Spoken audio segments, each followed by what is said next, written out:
अस्सलामुअलैकुम, welcome to my channel food पटारी। आज मैं लाई हूँ बहुत ही मज़ेदार से कबाब की रेसिपी, जिसमें चिकन के साथ साथ सब्ज़ी भी है और अंडे भी। तो चलें जल्दी से ये कबाब बनाना शुरू करते हैं। बिस्मिल्लाहिर्रहमानिर्रहीम।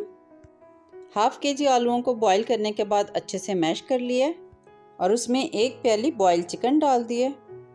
चिकन को भी और आलू को भी मैंने नमक डाल के बॉईल किया था। इनके साथ मैं डाल रही हूँ 3 उबले हुए अंडे। अंडों को बॉईल करने के बाद इसके इस तरह छोटे छोटे पीसेस कर लिए थे और इसके साथ मैं शामिल कर रही हूँ आधा कप मटर। इन मटरों को भी मैंने नमक डाल के बॉईल कर लिया था और फिर इन्हें इस तरह मोटा मोटा मैश कर लिया। और इसके साथ मैं ले रही हूँ 1 छोटे साइज़ का प्याज चॉप किया हुआ और 3 सब्ज़ मिर्चें जिन्हें मैंने बारीक काट लिया था। मज़ेदार से कबाब बनाने के लिए मैं इसमें डाल रही हूँ 1 प्याली सब्ज़ धनिया। ये सब चीज़ें हो गई हैं कंप्लीट। अब हम इसमें डालते हैं इन कबाबों के मसाले। ये मसाले कुछ इस तरह से हैं कि 1 टेबलस्पून मैंने कुटी हुई लाल मिर्च ली है और 1 टेबलस्पून मोटा कुटा हुआ खुश्क धनिया, पिसी हुई काली मिर्च ली है 1 टीस्पून और ज़ीरा मैंने लिया है इसमें साबित, वो भी लिया है मैंने 1 टीस्पून।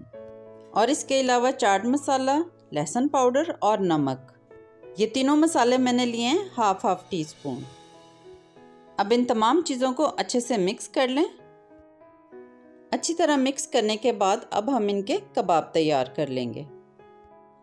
ये कबाब बनाने भी आसान है और खाने में भी बहुत टेस्टी हैं।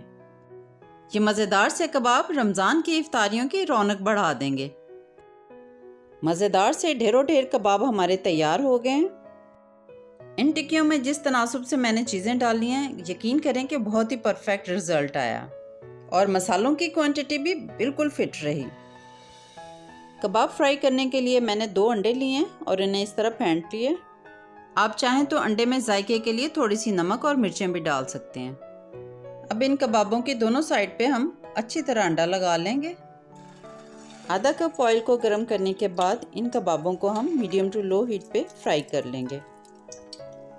ये मज़ेदार से कबाब बनाने की मेरी रेसिपी अगर आपको अच्छी लगी है तो वीडियो को लाइक और शेयर अभी कर दें और मेरे चैनल फूड पटारी को सब्सक्राइब भी ज़रूर कर लें।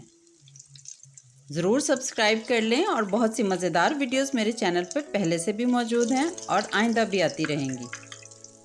2 से 3 मिनट के बाद हम इन टिक्कियों की साइड को चेंज कर देंगे और एक अच्छा सा लाइट सा गोल्डन कलर आने तक इन्हें फ्राई करेंगे।